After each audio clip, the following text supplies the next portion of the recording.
Hi there, this is Dr. Juan Carlos Ray. And Jessica Ray. And we're here to talk to you today about spirit dice, one of the most popular items on Crow's cupboard.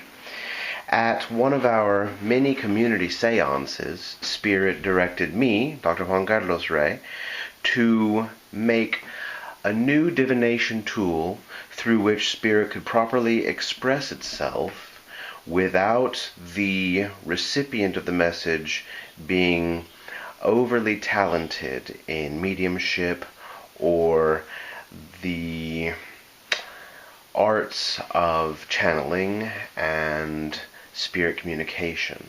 So I was inspired to make spirit dice. I was taught through Spirit the proper distribution of letters, the proper tools to make, and the proper time frame within which to make these, because there are some pretty specific ritual guidelines that I have to follow in order to make sure that they're constructed in the right way to commune with those who dwell beyond the veil.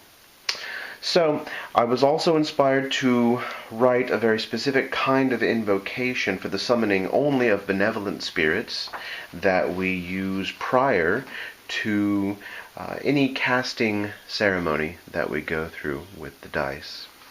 So, let's take a moment, gather up the dice, and get ready to show you how to use these wonderful spirit dice.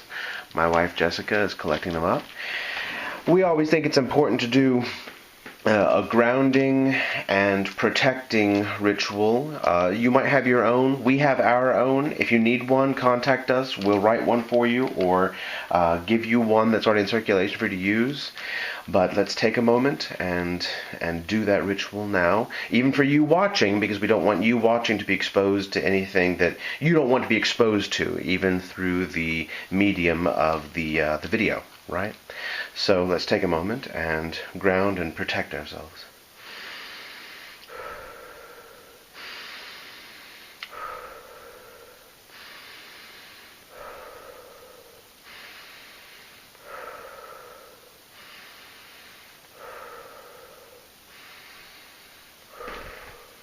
And now for the invocation.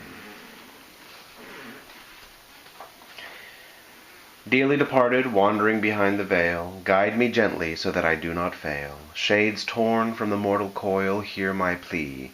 Be not jealous of those struggling under corporeal toil. Come passenger, come whisperer, come kind and friendly few. Visit me now and enlighten me without harm. Depart from here when you have finished imparting upon me your lesson. I bid you a gentle journey with all of your burdens lessened.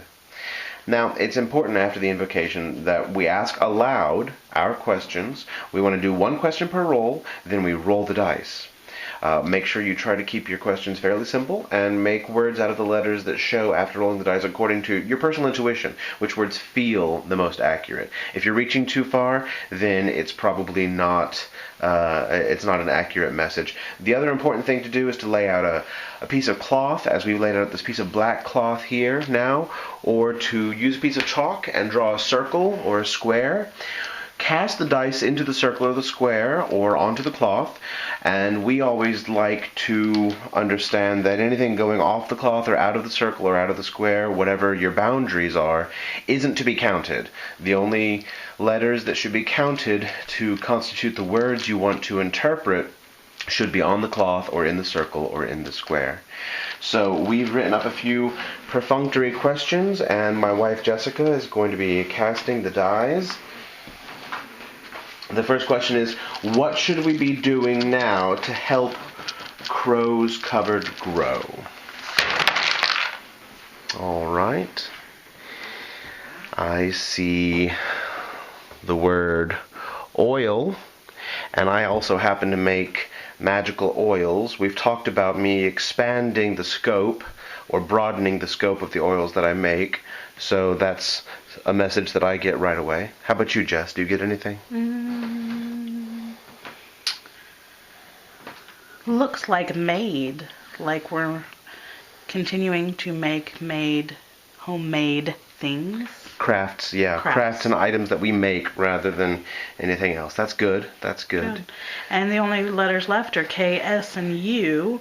So to me, this reading says continue to make homemade oils as the expansion, which we've already honestly gotten through Spirit. But you see, as we roll the dice, the Spirit goes ahead and confirms Validates, that. It confirms and validates Yeah. the message. Great. That's great. So write that down, honey. Okay. We always write it down. We always do. That We way you keep a can come log. back to it. We keep a log so we can come back to the message and check, because interesting story, when we had first developed these, our middle child, Heather, was pregnant, and she was overdue, and she just didn't know when she was going to have a child. So it was after community seance, and we were using the dice in a group, and we asked when she would have the child. Emmy is her name. And she was saying, well, when is Emmy going to come? And we rolled them out, and it spelled out one day. And we all took it as a joke that one day, yeah, because you've been pregnant for so long and you just can't wait to get it out of you. But then in literally 24 hours, she delivered the child. Yeah. So it's important to keep a log and go back to it. So I'm Yeah. writing made and oil. Because sometimes it won't make sense right in the present moment, but as you see things unfolding, you will understand that it is a very accurate guidance. Yes, it's a very, very accurate tool for assessing what you should be doing and where you should be going. Our next question is, what encouraging words do you have for Dr. and Mrs. Ray? Okay, now we're going to dice. All right. And I've got...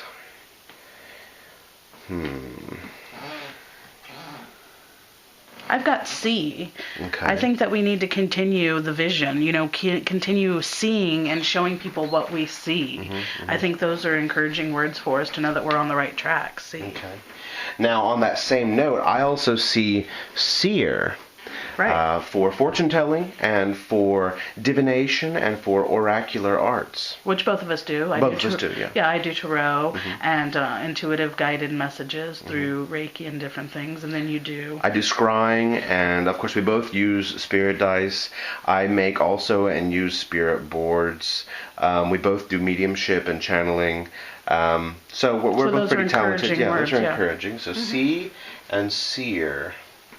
And the remainder doesn't make a whole lot of sense out of it, but the other important thing is that you should feel intuitively. And after I get one or two, the first things I jump on is what I go with. After that, I don't want to reach too far, because then you're kind of making crap up, aren't you? Yeah. And that's a specific psychological process called apophenia, where you're looking for patterns where there might not be any. The obvious patterns are the accurate ones, the ones that come to you first. That's what we both found. Great. So the third question we have is. You want to hand me those dice? Sure. Thank you. No problem. Let me give those to you. It's a fun little game that he has for us. It is a fun game. The game we wanted to do is we want to find out which one of you Spirit wants to talk about.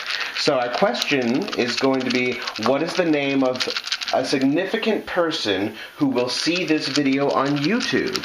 And if you can prove to us that your name is, in fact, the name that's about to come up, then we are going to give you a special prize, an item from the shop. And I have decided that I want to make a power oil for whomever ends up being the person Spirit selects to see this video and who can prove that they are in fact the person Spirit's referring to. Okay. So let it go. Here's the name. Let's see. Well, this is fun. It is fun. Let's see. I see Fanny. Do you see Fanny? I do see Fanny. Okay, so Jess sees Fanny. I mean, but it could, let's, keep looking just to make sure it could be Fanny or...